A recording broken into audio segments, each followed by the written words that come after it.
Hello viewers, I'm SB and welcome back to Tabletop Simulator.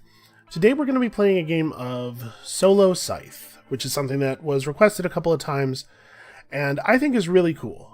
So I just want to say at the top of the video, I will not be explaining the rules to Scythe in this video. If you want to know the rules to Scythe, and you should because it's a great game, check out the description down below the video. I will link to the video where Elise and I played this game for the first time on the channel where we explain all the rules. Secondly, we're playing as Crimea today, but we are not playing as Crimea in their normal colors. I've dyed all of our pieces a kind of dark gray, and the reason for that is that there's a piece of our normal color on the board somewhere. Do you see it? Yeah, probably you do, but you get my point. This worker is damn near invisible, so I dyed our pieces a color that will show up a little bit better on the board at a glance. It'd be easier for us to keep track of game state. So we're playing as Agricultural Crimea, this game. If you're not familiar with Crimea, once per turn, spend a combat card as though it was a resource. Obviously very powerful. I think Crimea is one of the better factions in the game. Our player mat here is incentivizing. We have a very cheap upgrade attached to move, which is, the action that I probably take most during the game. And then we have a pretty easy enlist. Starts at 3, can be upgraded down to 1. And obviously, enlisting our enlist recruit early in the game is going to be a good source of extra cards for us. So that's going to be our strategy. We do have access to a farm. So we're just, my main early game focus is getting this online. We'll talk a little bit about the mechanics of the AI on the AI's first turn, but we go first here. So establish a human shield. Have at least 5 workers on a territory adjacent to the factory, and King of the Hill, control the factory at the end of your turn, and have the highest power of any player, are our secret missions. We can definitely do one of these. Obviously, the center of the board is going to be really important to us this game. I mean, isn't it always? And our building objective this game is build on hexes adjacent to hexes that have the encounter symbol on them. Okay, stuff to think about. Building is not something that I feel like we're super good at. Our build is very expensive, and forest is the hardest tile for us to get to because our river walk lets us move onto that tundra right there. We'll figure it out. I'm not sure. I don't try to plan too far ahead. I think a lot of your strategy in Scythe is first of all going to be shaped by the opening moves of your opponent, and secondly, your first encounter or two can have a really big effect on what's viable to you. An extra resource here and there can make a big difference in this game. I think it's tuned pretty well. So let's just take our first turn. I think it's probably move. I mean, it's just like, I want to get this first encounter. I want to know what's up. So we're going to move our hero toward the encounter, but we also have one more point of movement left. Who do we want to move? I think I'm going to move this worker. I know that we want food and everything, but I think I'm going to move this worker off of the farm. We'll produce some extra workers. We'll get our economic power up early. The AI is going to end the game relatively quickly, and so I think we want to have the power to produce a lot of resources, because we're not going to have a huge amount of time to play produce actions, especially with them being linked to a bottom row action that we're unlikely to have a lot of value in. So that's going to be our first turn. And now it's the Automa's turn. So on each of the Automa's turns, what we do is we pull a card. I should mention, there are 3 difficulties for the Automa. We are playing on the 3rd highest, or we're playing on the 2nd. We're playing on the 3rd of the 4 difficulties. There's only one difficulty more difficult than this one. So the first thing we do is we look at the top row here. This is a lot of symbology. In parentheses here, we see if the AI is Saxony, it does this thing, but it's not. Then they do this instead. So the top row tells you how they move their pieces on the board. So if you look here, down in the lower right, what we have here is an encounter/factory move. The Automa's character moves to a territory in the neighborhood of any Automa unit that contains either the factory or an encounter token. So this is what's meant by neighborhood, if you see here on the right.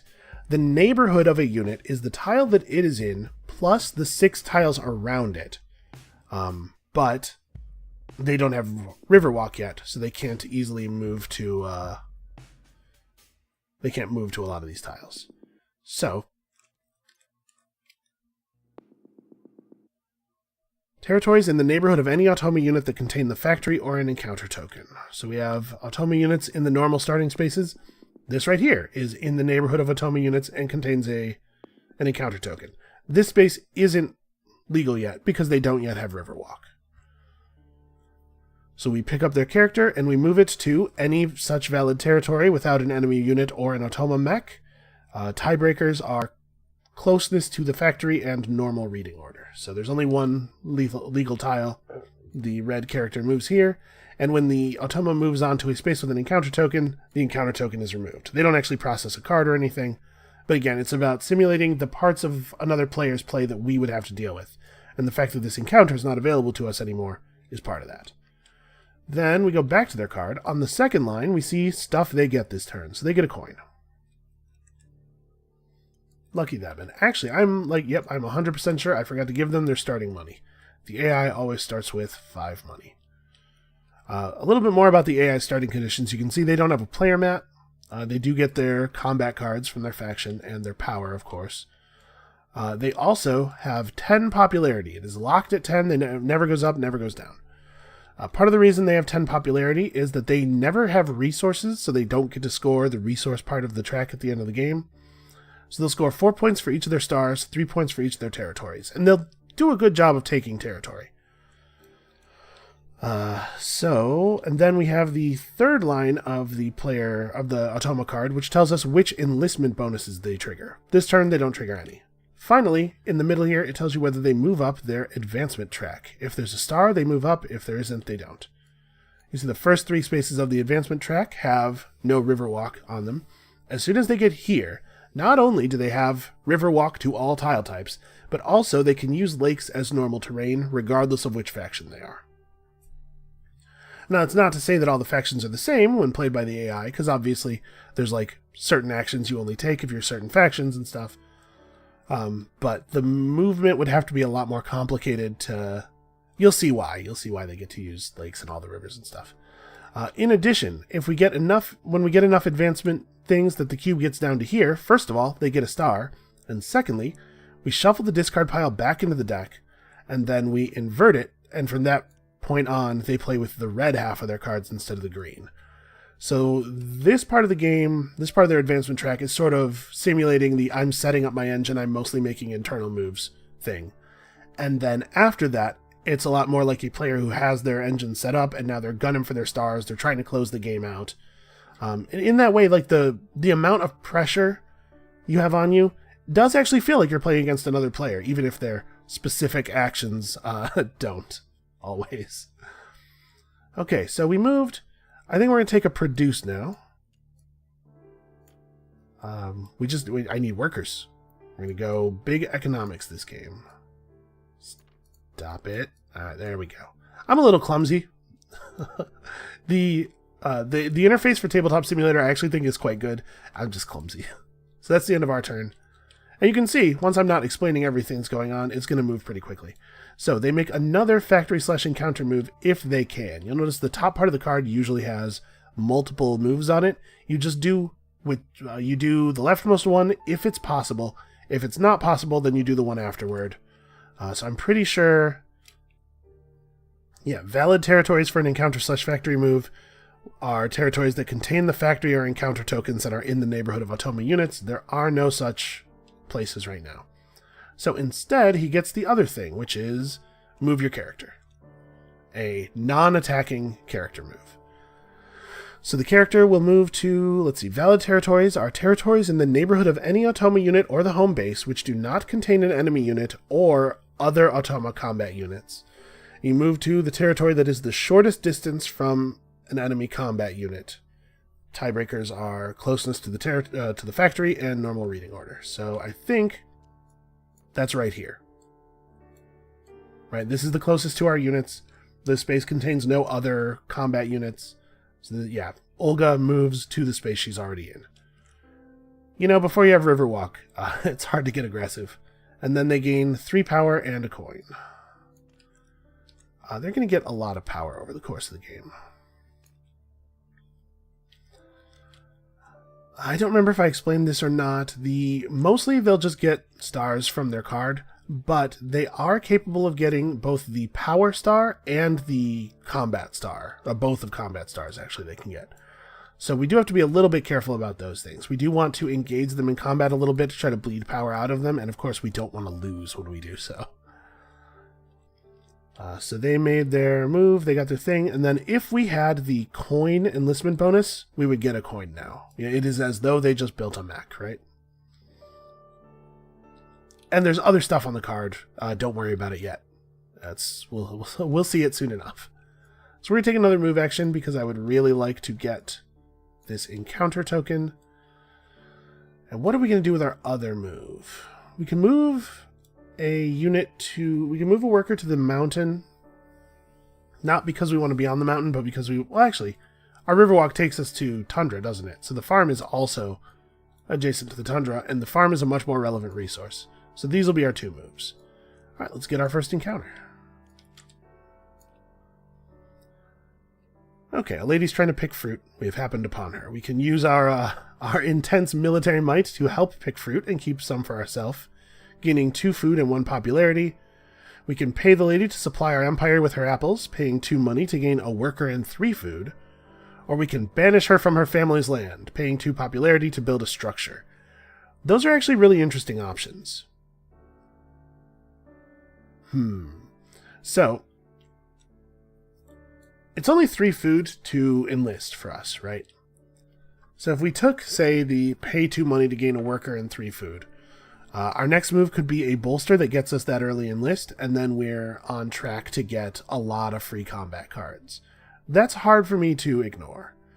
Paying 2 popularity to build a structure is also pretty interesting. We have a lot of popularity. Agricultural starts with a lot of popularity. And we could, of course, put up our mine, right? And be able to move out onto the map proper. Maybe be able to blaze up to the factory. If we can get to the factory quickly and pull off King of the Hill or something, that would be really cool. I think I can't ignore the early recruit. I think we gotta do that. We gotta pay 2 money to gain a worker and 3 food. I didn't take my starting money. 7 starting money. Agricultural is a little bit of a better board against the AI than it is against players because you get all those beautiful resources, but you still get to go first, which is kind of neat. I don't think it's a big deal. So, okay, so it was 2 money. I could have just only taken 5. So we get a worker and 3 food.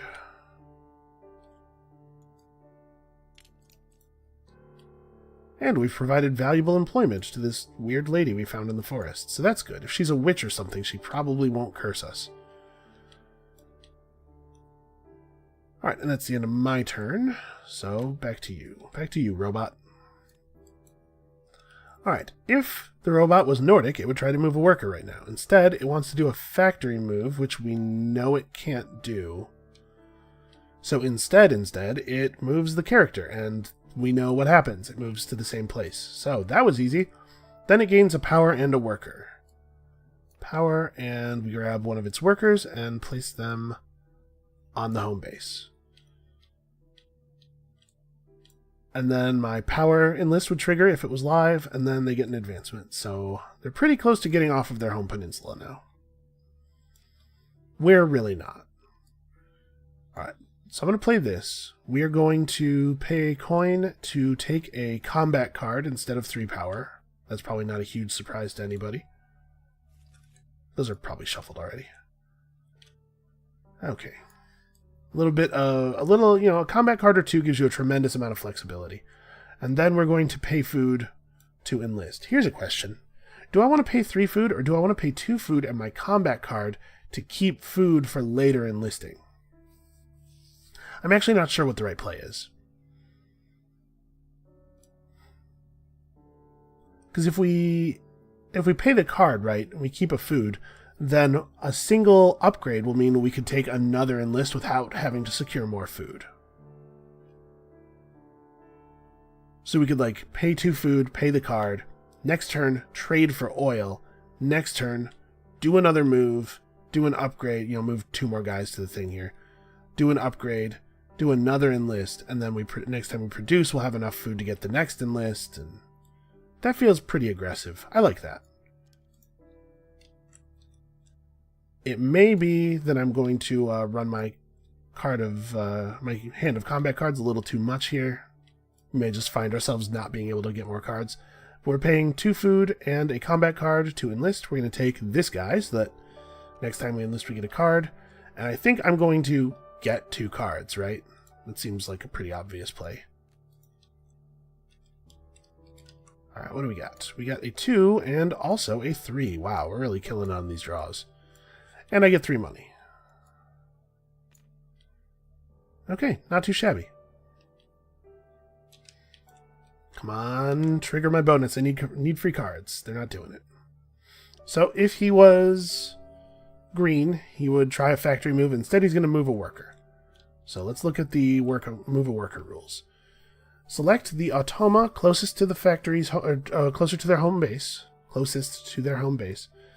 Valid territories are in the neighborhood of any Automa unit or the home base which do not contain enemy units or other Automa workers. We move it to the valid territory that is in the neighborhood of the most Automa units and isn't in the neighborhood of enemy combat units.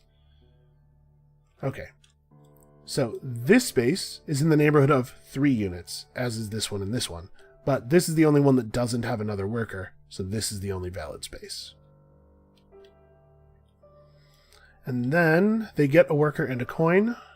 My coin my coin enlist would be triggered if it existed, if I had it, but I don't. And then they do get advancement. So next time we have a move from them, we have to consider all of the tiles now.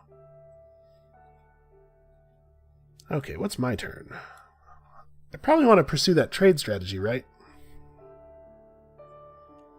Trade for 2 oil. We'll use 1 oil and 1 card to buy an upgrade. We'll get some movement out of it. The downside of this strategy is that I'm leaving myself stuck on my home island for like a really long time.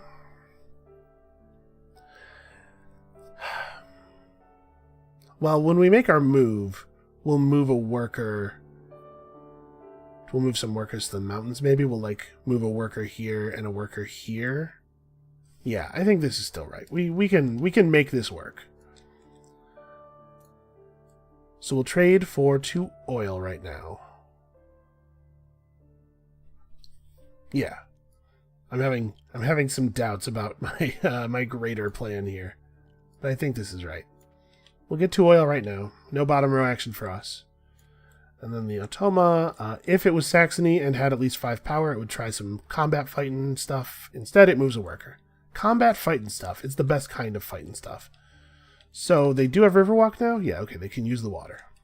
So let's go through their movement rules again.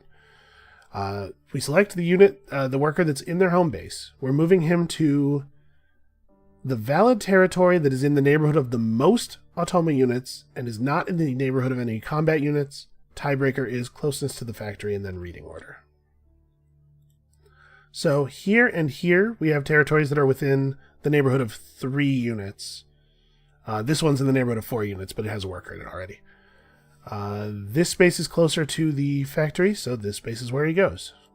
So you can get, they're kind of going to fan out slowly over the board. They're going to end up with a lot of territory if we don't interrupt them, which is part of what's making me nervous about this plan where I sit on my home peninsula forever. Okay, and then they get a worker and a coin, and my popularity enlist would trigger.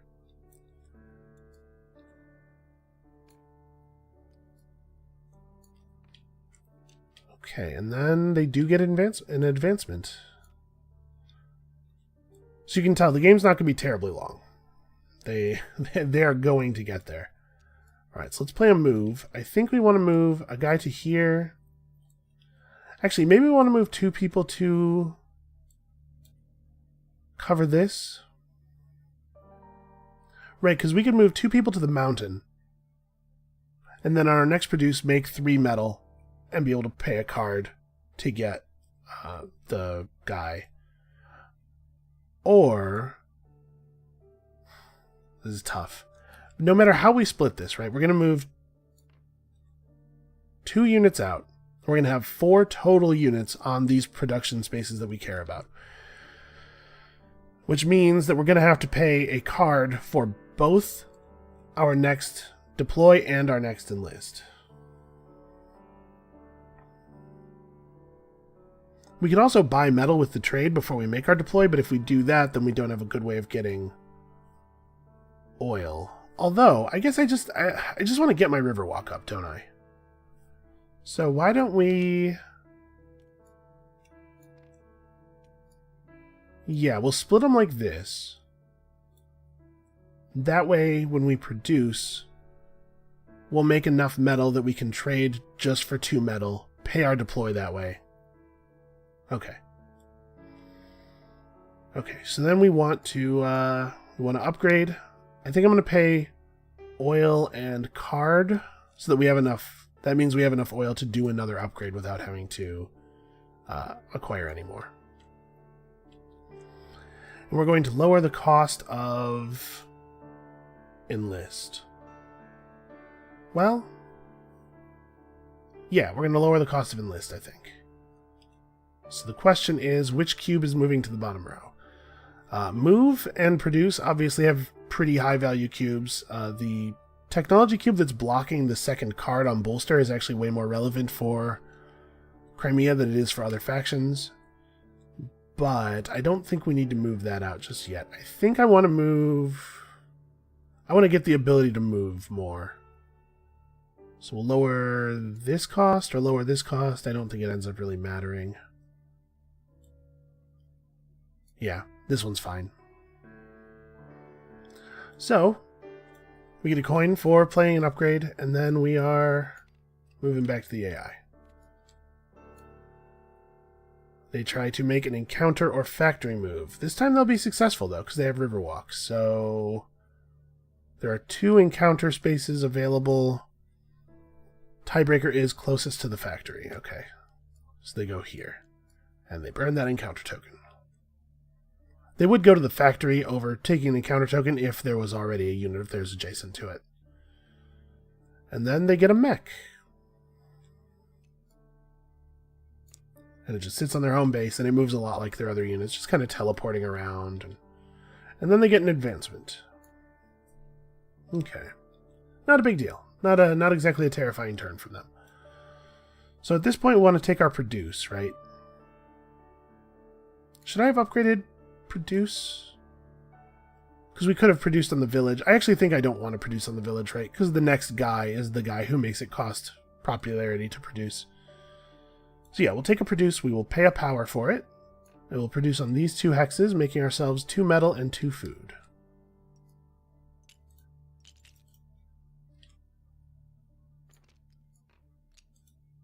Okay. Where are you going? So as you can see, you actually can play a game of this pretty quickly once you know the movement rules. Okay, so they try to do an attack move onto a worker. That won't work because it requires one of their figures to be in the... One of my workers has to be in the neighborhood of one of their figures. So then they're just going to move a worker. So we take the worker closest to the home base. And we put him in the neighborhood of the most of their units that doesn't already have a worker in it, which is here. I think this one is in the neighborhood of 3 different units, right? Is there any other place where that's true? There's not. This guy does not have a neighborhood. Okay, so they're actually kind of backfilling a little bit, which is probably good for us. It means we have a better chance of getting to the factory first. Alright. Oh, I should probably process the rest of their cards. They get a worker, and then they get an advancement. They are really moving down this track quickly. Not all of the cards have advancement on them. We're just, we got in some bad luck a little bit. Okay, let's move to trade, because this is where we want to get our metal. So we'll take 2 metal, and then we'll immediately spend it to get a mech. So we'll just not even bother grabbing it. And I think we want our Riverwalk mech, probably. The Wayfair mech allows us to move from any territory or home base to any inactive faction's home base. So that does get us out onto the map, right? Because we could move to the green or purple home base, and then we're in the we're on the mainland. But I think I want Riverwalk more. I think our Riverwalk mech is going to go here. We're not going to have to actually produce food very many times in total. We're going to be able to upgrade this soon enough, and so those guys will be ready to move soon. to get us some oil. Okay. So that's my turn. We don't get any coins or anything for doing that. Alright. If he was Polania, he would try to move to an encounter token, but instead he moves a worker. So this is the worker, the one closest to the home base, and there are a lot of places that are within the neighborhood of 2 units, nothing that's within the neighborhood of 3. And the tiebreaker is, first tiebreaker is territory closest to the factory. So these two are equally close, and then the second tiebreaker is normal reading order. So they're getting on it. They're going to get the factory pretty soon. Then they gain a coin if they're Crimea, plus another coin. And then they get an advancement, and we don't get anything. This has been a rough start. Usually they hit your early enlistment bonus once or twice. Okay, so I think for us, the play is bolster.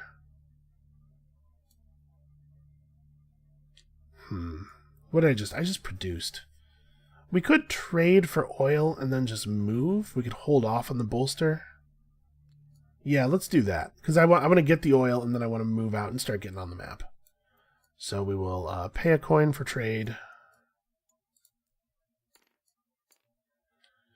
We will take 2 oil.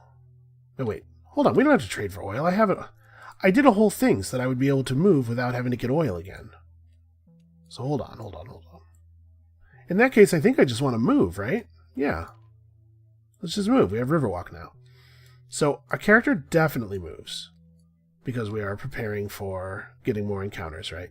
We also do need to get to the factory at some point for our objectives. And then we have 3 food. I'm actually going to move this mech, and we're going to carry all of this stuff with us.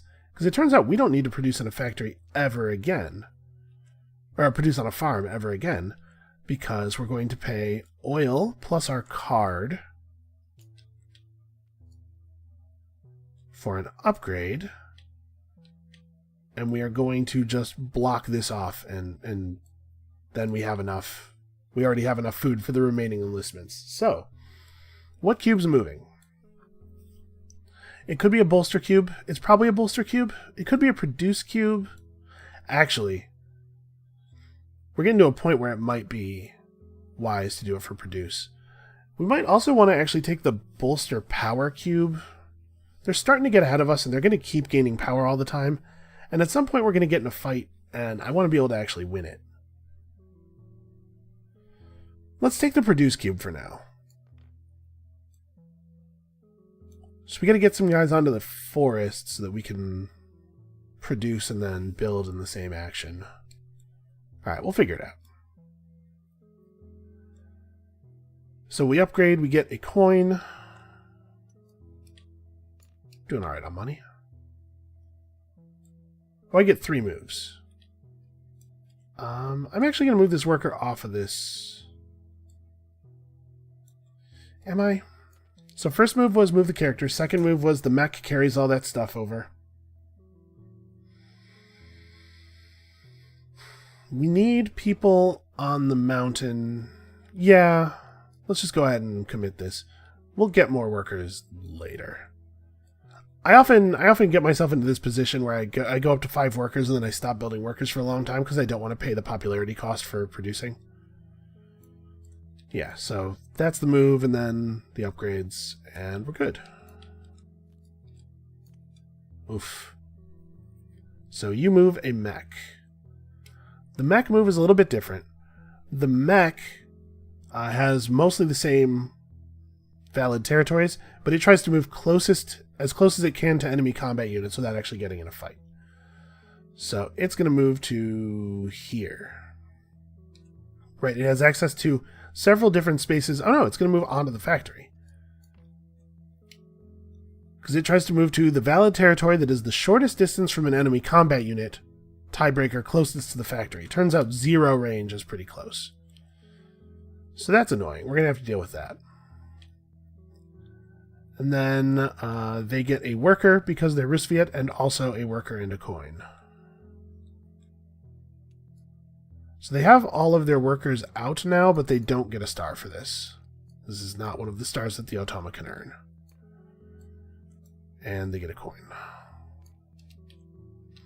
And then they get an advancement, and they're real close to moving into the second phase of the game, and I don't feel like I am anywhere right now. Hold on, let's make sure that this is the right number of advancements. Fortunately, this is an easy thing to do. 1, 2, 3, 4, 5, 6, 7, 8. Yep, that's right. 8 advancements and 9 cards. Harsh. We'll be alright. We'll figure it out. Maybe. And they're not triggering any of our enlistment stuff. Okay. Now I think we want to get some power and some enlistment going. We're going to be getting into combat pretty soon, I think. So, do I want to take a card and then a card, or do I want to take 2 power and then a card? I think the answer is a card and then a card. We want to have a card for fighting, and then we still want to be able to spend one as a resource. So we will take a combat card. Okay, 4, not bad. And then we'll spend 1 food. We'll get 3 money. And we will enlist our... Let's see, we're going to be playing Upgrade a lot. We still have a lot of mechs to build too. I think let's take this one, and we'll use it to immediately secure 2 power. And because somebody enlisted, we get a card. Cool, another 4. How many 4s are there? 8? Alright. You want to keep track of the 4s and 5s in general. You can usually start to develop some idea of what your opponent has in their hand. Okay, no advancement this turn. That's good for us. If they have at least 6 power, they try to make a combat move. Oh? Nope, they're not close enough to us to attack us this turn, though. So instead, they try to make a combat move onto a worker, which they also can't do, so instead they worker move. Okay, well, this base is in the neighborhood of 4 units, and I don't think there's any... yeah. Oh, so's this. But closest to the factory is a tiebreaker. And then they get 2 coins, and our power enlist gets triggered. And hey, we actually have that. So I get a power, they get 2 money. I'm going to give them 5 and take back 3 ones, just that it's easy to keep counting their money from a distance. And no advancement, which is good for me. So we need resources. Fortunately, we're in a position here where we can produce oil and quite a bit of metal. Yeah, so let's do that. It's a shame that we weren't able to get to the wood first, but I think I'd rather get oil than move than worry about getting wood, instead of moving with no upgrade and then producing for stuff. So we produce on these 2 tiles. We make 3 metal and 2 oil.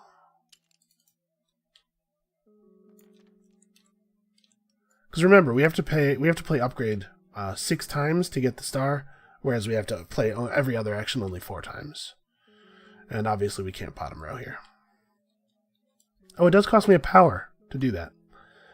And unfortunately, this upgrade is not getting us anything, because we only have 2 tiles on which we can produce. Alright, Automa, what do you got? Move worker. Okay. So at this point, I think this is the one, right? There's a lot of places that are in the neighborhood of 2 figures. This is in the neighborhood of 4 figures and doesn't have a worker yet. So this is what they get. Yeah. And they get 3 power, which is a bummer. I was almost caught up. I was thinking that we could maybe get King of the Hill soon. And they get an advancement. So, first thing that happens is we pick this back up, shuffle it up, turn this around. Then also they get a star over here in the general AI star area. Okay, well, you know, it's not going super great. Now we're going to move. So we need to move some guys into the forest. I'm going to move my character this way. We're probably going to pick all this stuff up and move out here. I need to get more guys. Man. And I don't know that I actually even want to move a 3rd figure. It would be really nice if our workers could cross the river, but unfortunately that is not how Riverwalk works. The special movement stuff only affects your character and your mechs. Your workers have to be carried across. Well, no, I think this is all we do. I think these guys are just going to stay here and produce resources for mechs. We need our speed mech pretty badly. Okay, so that's my move. Let's get our encounter. Cows. We've encountered cows. We can share some good news from home with the travelers, gain 2 money and a popularity. We can trade for a cow and eat steak for dinner, pay 2 money to gain 4 food, which we definitely don't need. Or we can convince the soldiers that the patterns on the cows contain coded maps from the enemy. That is a very clever way to move maps. Pay 2 popularity to gain 2 combat cards and 3 power is so good for us in this position. We're underpowered, we can use those combat cards for all kinds of cool stuff. I'm not in a position where I really desperately need to gain 2 money and a popularity. Let's do it. 2 popularity to gain 2 combat cards and 3 power. And all of a sudden, we are a force to be reckoned with, and we have a lot of wild resources. Although we did only draw 2s, unfortunately. And 3 power puts us up to 9. I mean, we're in a position where we could rumble. We could do a thing. And now we should pay some resources. So I'm going to pay 1 oil and 1 of these 2s. Just preserving our ability to get more upgrades in the future. And this is going to be... Do I want to reduce the amount of metal that it takes to build a mech?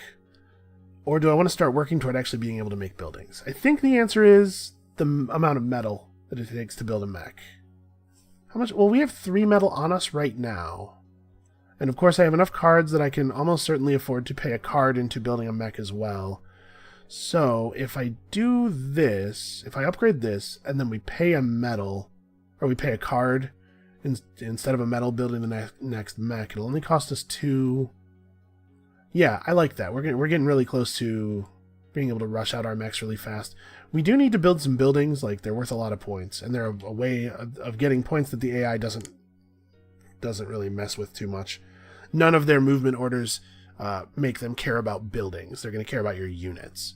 So if you can, squirrel a building away here and there, they often won't try to mess with the fact that it controls the territory. So let's take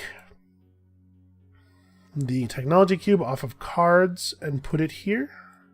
I think that's a sensible way to do that. And then we get a money. And we get a power from our enlist. So we're keeping up.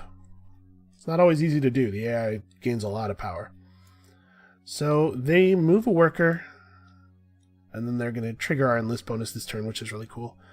So they move the worker closest to home base normal reading order. So this guy is moving. And where is he moving to?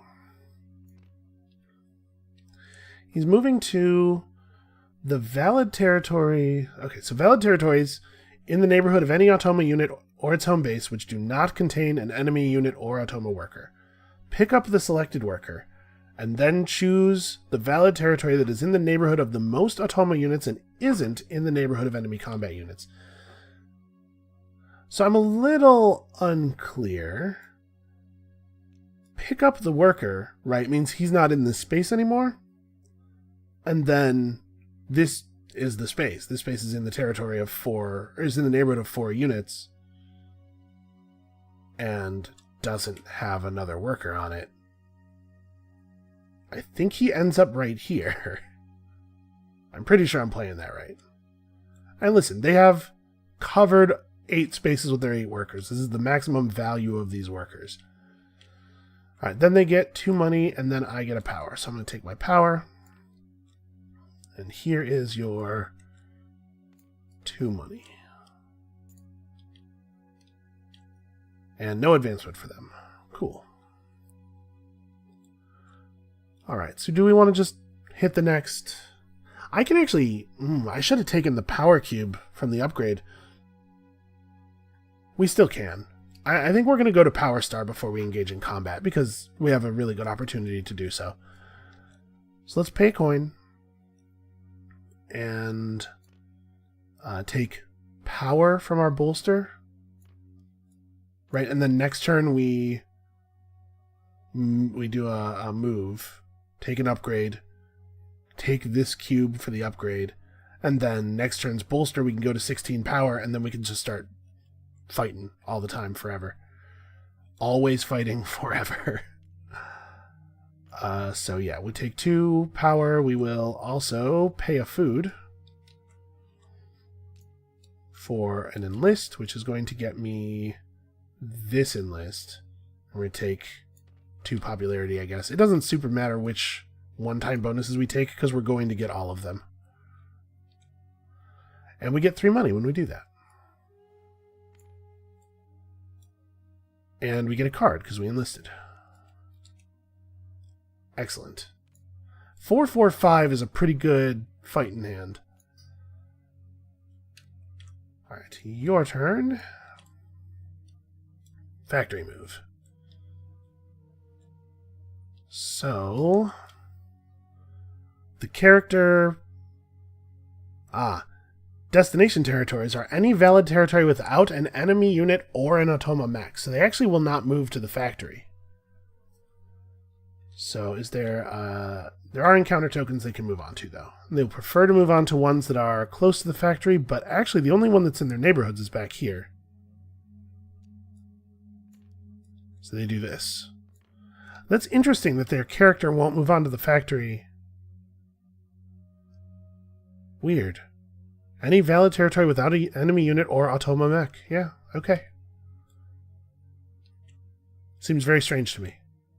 They get 3 power and a worker. Alright, we've got to fight them. Oh no, they don't get a worker. They have all their workers already. And then my combat card bonus is triggered. Awesome. We got a 3. Okay. And they get an advancement. So they're getting pretty close to just running out a ton of their stars really fast. We gotta get some work done on that score ourselves.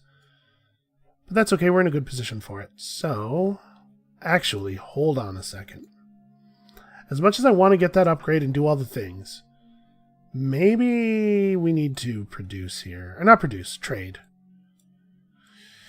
Because I really do want to get another worker, or another mech out. Yeah, I think we'd better. So let's trade. We're going to pay a coin to get, what, at least 1 medal. And we don't need a medal. We could just use the medal we have. 2 of the medal we have plus a card. So I trade for oil, probably. We could trade for wood. So we could set up a building. A building in this space right here is adjacent to 2 encounter token spaces, and that would be 4 points in addition to it being a building that does stuff. Yeah, maybe what we actually want to do is take wood here, and then when we play our move, we upgrade the cost of building, because the first couple of buildings are really high value. Yeah, I think that's probably right. You don't want to focus too hard on any one thing because you're going to run out of the ability to do that thing, you know?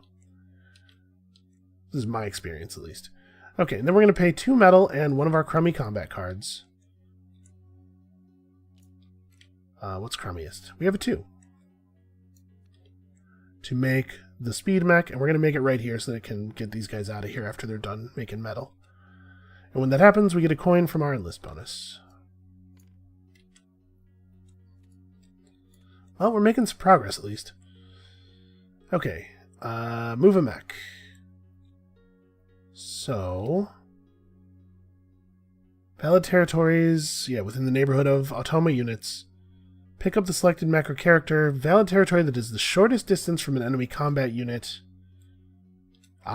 Here. They can get adjacent to one of us now. And this leaves the factory open so their character can move there later. Okay, if they're red, they get a mech, and then also they get a mech and a combat card. I'm a little concerned about this. They get a combat card, so now they have 3 of them. We don't know what they are, and if a fight starts, they'll play them at random, so it's hard to know what's going to happen.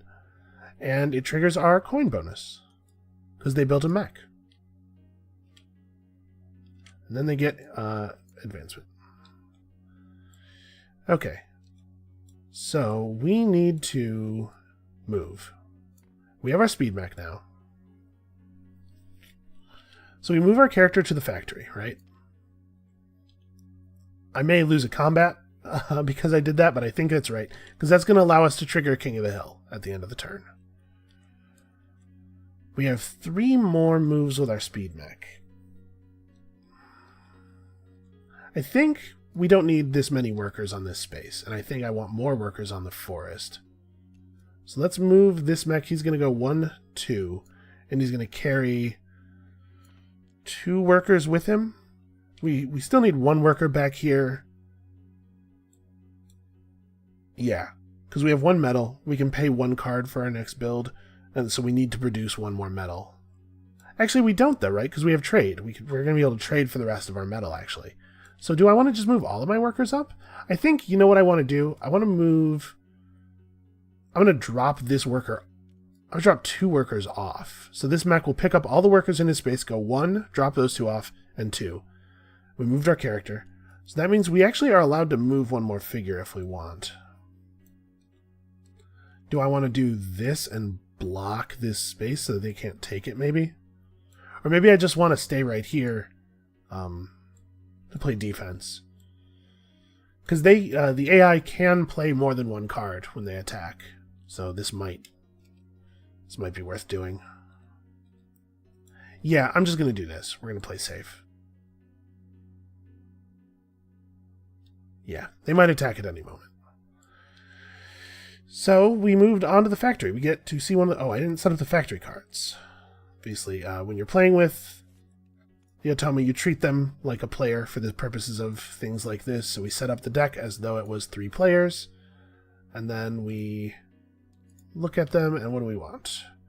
Pay combat card to get upgrade plus power. That's not amazing. Pay combat card to get 3 resources on a worker is interesting. Pay popularity to build buildings. Oh, pay popularity to build buildings is maybe a thing we should do. We're kind of set up for making buildings the old-fashioned way now, though. And to be perfectly honest with you, none of these are blowing my hair back. We're kind of in a position where we just don't need the help. I guess if we take this, we don't have to do produce actions at all. We can trade for the rest of our metal because we have to play the trade actions. We still need to do 3 upgrades, so we will need some more oil as well. But maybe we take this and we just never play produce. But I can get popularity by playing produce. Right, like we're going to get that last enlist done, and then I'm going to want to play produce and build stuff the old-fashioned way because it gives me popularity, and we can definitely end this game in the 2nd popularity tier. So actually, I don't want any of these. This is a slightly more efficient, but like, we already get a power when we play upgrade. This is more efficient, I guess. We're playing produces to make the houses, which are already going to get us the oil we need. None of these are any good. It's basically where we've ended up at. Alright, I'm going to take this one. So let's just get slightly more efficient play out of our cards. And then we're going to claim our star for King of the Hill. Against a player, I would ordinarily recommend not taking your mission star until the very last moment. Like, wait until the moment when you will no longer be able to score it before doing that.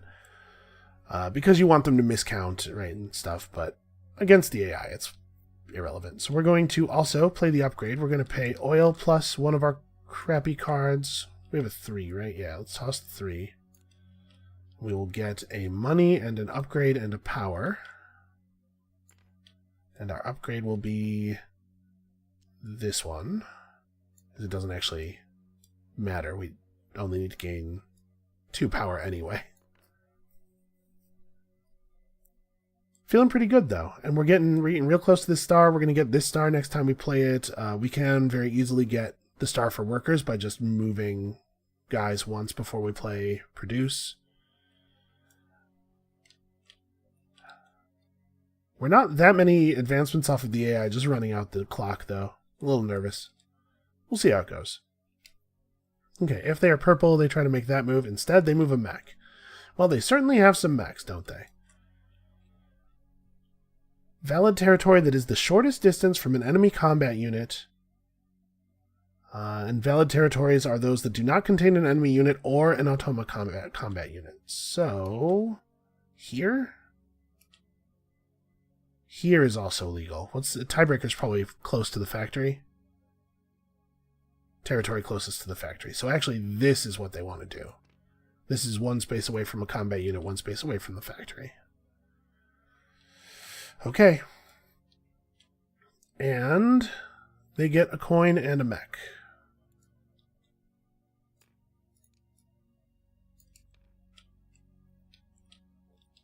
And I get a coin. My enlist bonus triggers. We're doing quite well on money. I'll say that at least. And then they get advancement. And they get another star.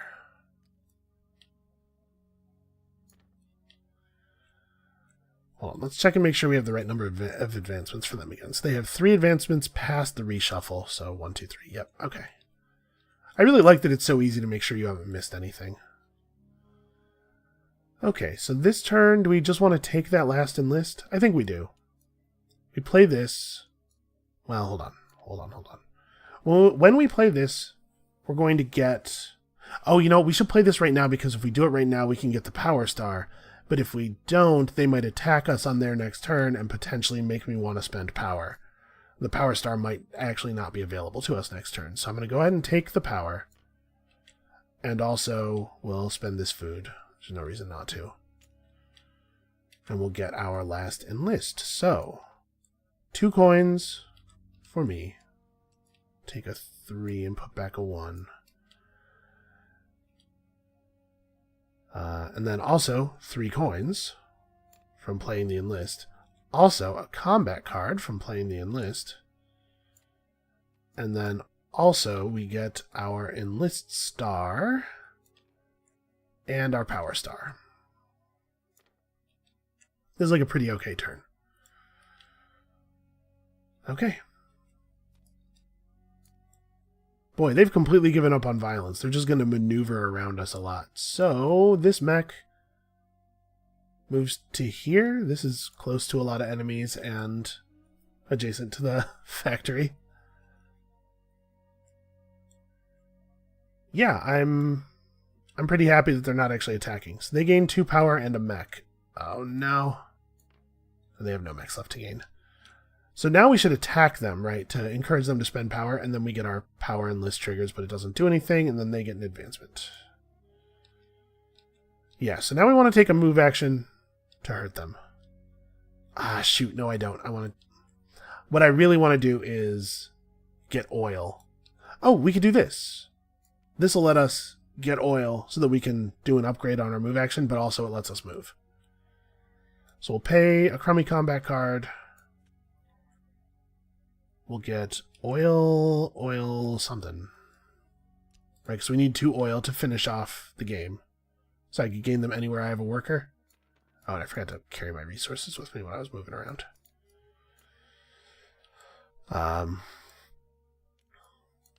So we want oil, because that's all the oil we need to finish doing stuff, as long as we want to spend cards on it. And then like a metal? Yeah, to smooth getting our mechs out. Well, actually, next time we trade... Yeah, that's fine. That's fine, we're good. I'm happy with that. And then we get to move. So we want to fight them somewhere. I could fight them over here, and that'll put my character in a position to press on some encounters. Yeah, let's do that. We'll move our character onto them here. So, the way this works is I commit my combat stuff, and then we draw a card from them, and we look at this track on the side of it, and it tells us, within these power brackets, what would they spend, and how many combat cards they play. So we will, I think I'll just commit 7 and 5, like I don't want to have a chance of losing this. And there's no particular reason for me to hold on to all my power. So we'll spend 7 power, we'll play this 5. Alright, what will you do, Mr. Automa? You will also spend 7 and play a combat card, so I'm pretty glad I did that. We go to 9, you go to 8, and you play a random one of your combat cards, and it is a 3. Okay, so I win. And this gets us another star, which is great. And then also, because they put in and they lost, they get another combat card. And their mech goes back to their character board. When you destroy a thing that... When you defeat or scare off a worker, you know, any of that kind of stuff, it goes back onto their board. And then obviously it gets back onto the map pretty quickly. Okay, I feel pretty good about that. So this turn they're making a combat move. If they have at least 1 power, they want to fight. So their move is... The Automa combat unit closest to their home base goes to a territory in the neighborhood of any Automa unit or its home base which contains an enemy combat unit. They want to go toward the fewest enemy combat units, and they prefer territory close to the factory. This is the one. No, yeah, I'm in the neighborhood of one of their units. So, bam, they go. And then we fight, and this time it's a little bit less certain to turn out in my favor. I'm going to go 7-4. If we could win this, we're very close to ending the game. And also, I don't really want them to have another star. So yeah, I'm gonna spend 7 power. I'm gonna play a 4. I'm going hard on this one.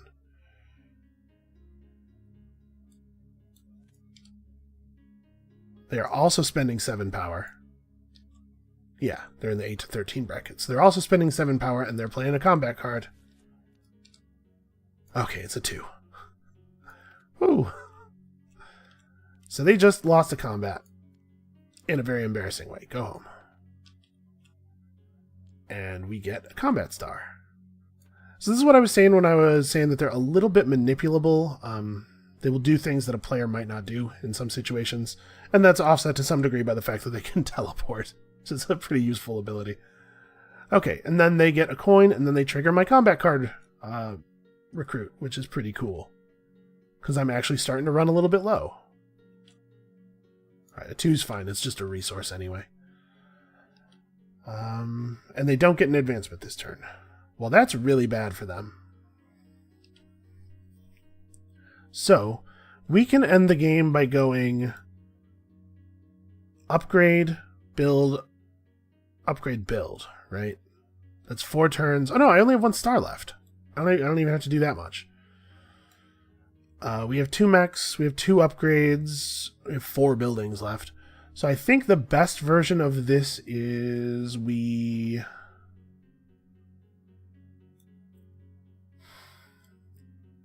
going to be 3 turns no matter how we do it, right? Upgrade, move, lets us fan our units out, get a little bit more territory, hit an encounter token. Oh, I didn't pay, we gotta pay our power. So I paid 7 and they paid 7.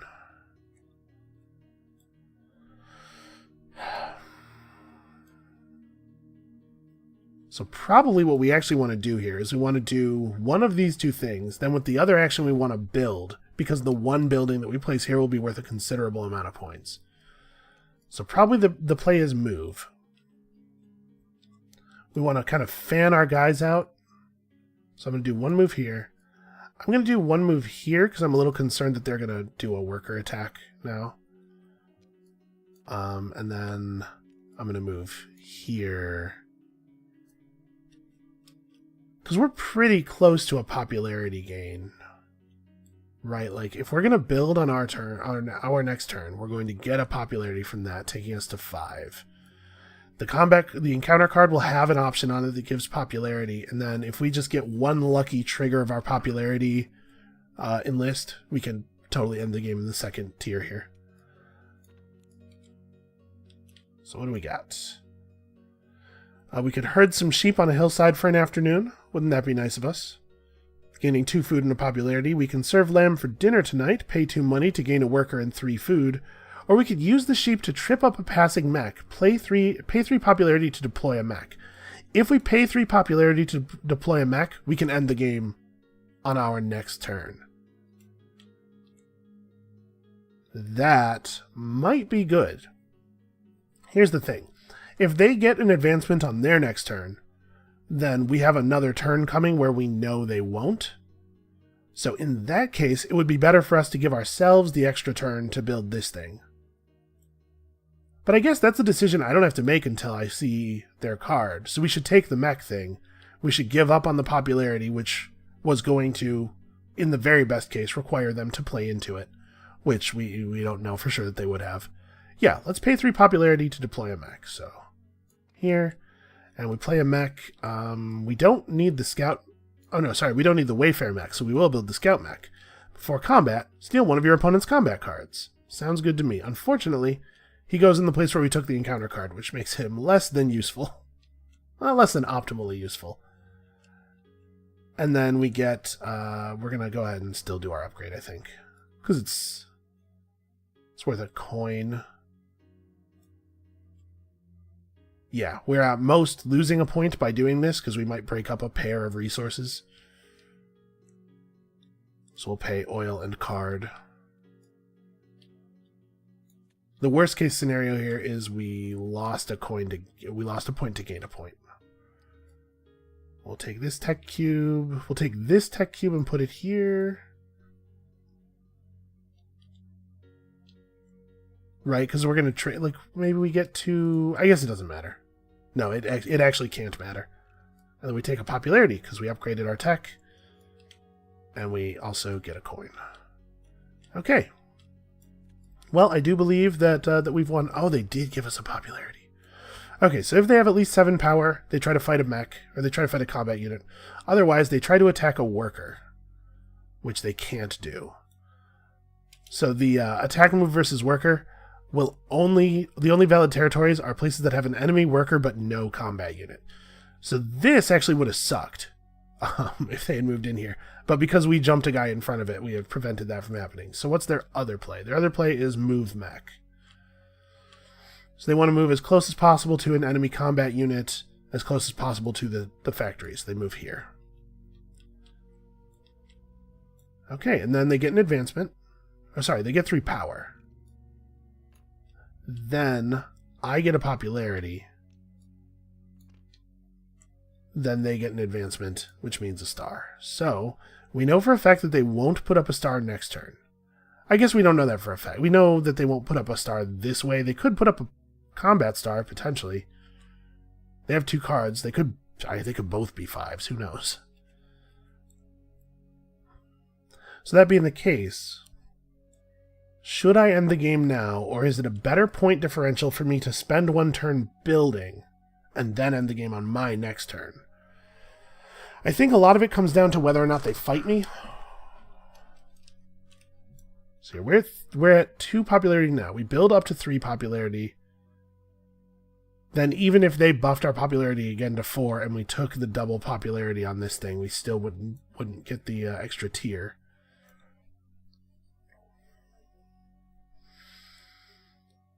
So how much is this building worth? First of all, I produce, so I would gain a bunch of resources. Then I would pay a point worth of resources, a single pair of resources for 2 coins, plus a building that's worth 4 points. But right now they only have 3 stars. They have a lot of territory, though. I'm actually pretty torn. I don't know what the best move for our point differential is.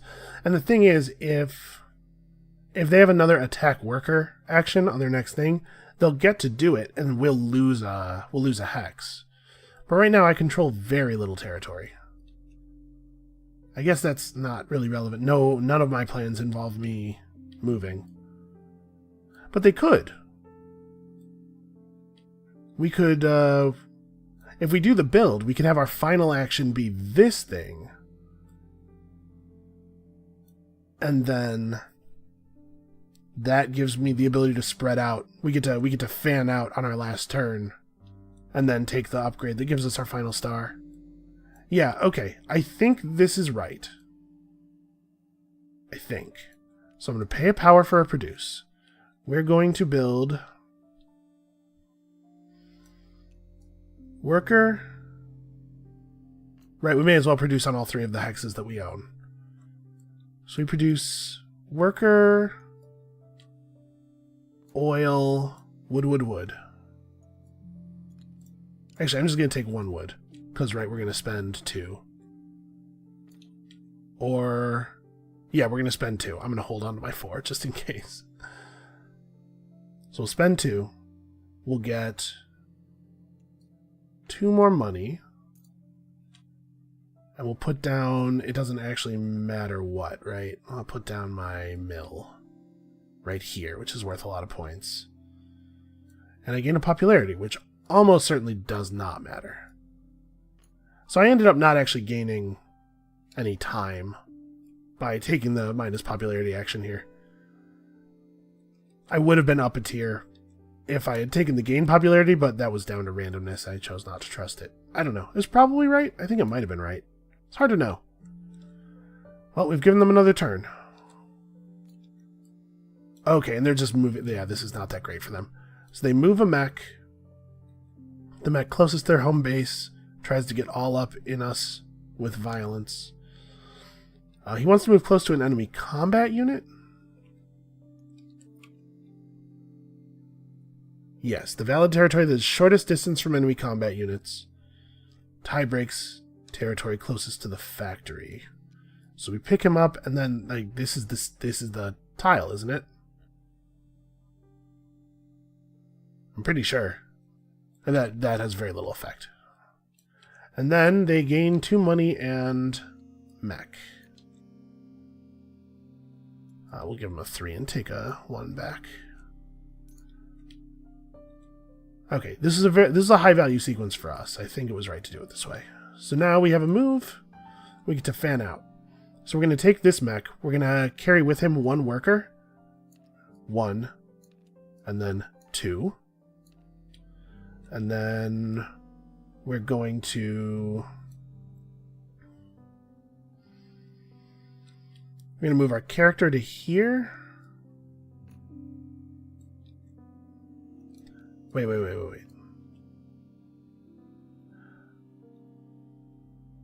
I'm going to take all of this stuff.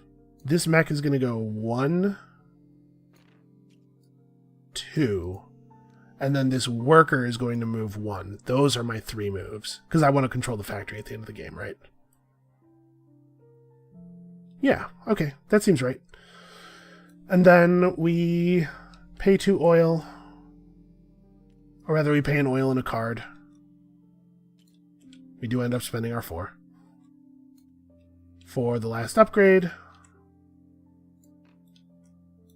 we get a money, which is relevant, that's a point, and we get our 6th star, and that's the end of the game. Okay, I feel pretty good about that one. I think we got there. He has a lot of territory, but we gained a lot of points in the last 2 turns, like a lot of points. So, let's score it out. Robot, you are at only 3 stars. What a fool. Yeah, only 3 stars. Just making sure I hadn't missed anything. So that's 12 points of stars. Plus, the robot has... Let me make sure I'm in game chat, not trying to type into IRC here.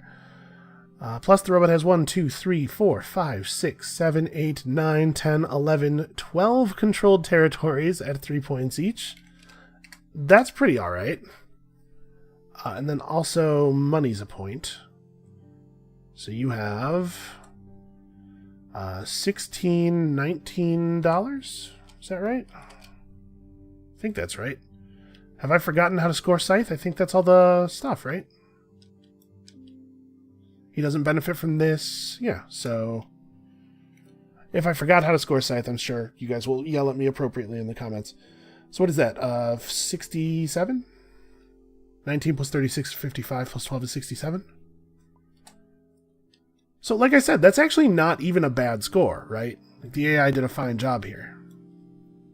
And then my score is 18 points of stars plus 1, 2, 3, 4, 5, 6, 7, 8, 9 tiles at 2 points each, plus pairs of resources. So I have 2 metal is 1, 2 wood is 2, and then a wood and an oil makes a 3rd point.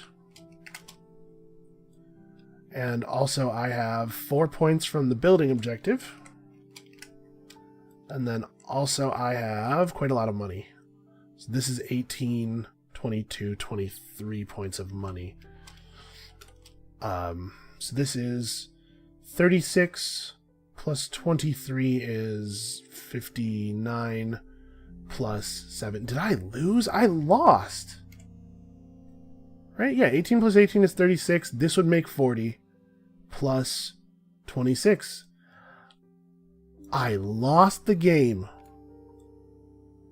I'm very pleased with the AI being able to beat me.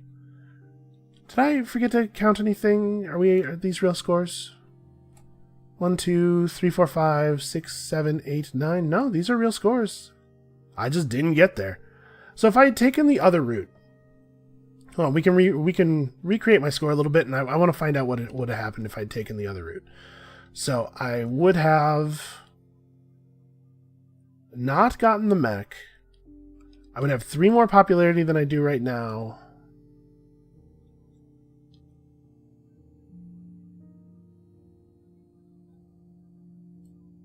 Wait, if I had not gotten the mech... Oh, no, okay, so here's how I would have done it. I would have not gotten the mech. That would have caused me to play this action.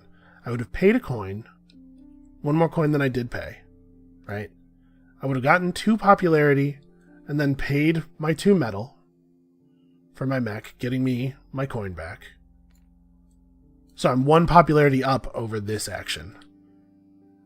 And then I would have done this again to run the game out. So I would have had an extra point of popularity. I would have been at 7. But I wouldn't have had the 4-point building.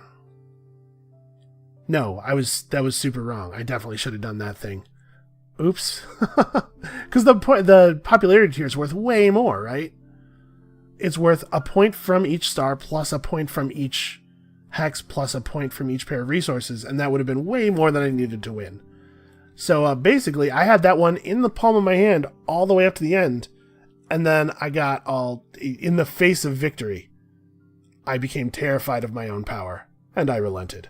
And so, here we are, defeated by the Scythe AI. But I hope that this was entertaining for you guys. I hope that you learned some things. If you can go up a popularity tier right at the end of the game, just fucking do it. Don't do any math. Just go up the tier. It's usually like 10 or 15 points. It's almost always right. I don't know what I was thinking. That's going to be it for us for today. I probably started the outro already. If there are other games that you would like to see me play, solo, board games, this is some pretty nerdy stuff, but I have some pretty nerdy people out there in the audience. Let me know. Let me know what kind of games, what games you're interested in. In particular, something I haven't played on the channel yet, because there's a lot of games that have cool solo modes, I'm sure, that I don't know about. And come back next time for more solo stuff, hopefully me not losing quite so badly, because it's a little embarrassing. And we'll see you then.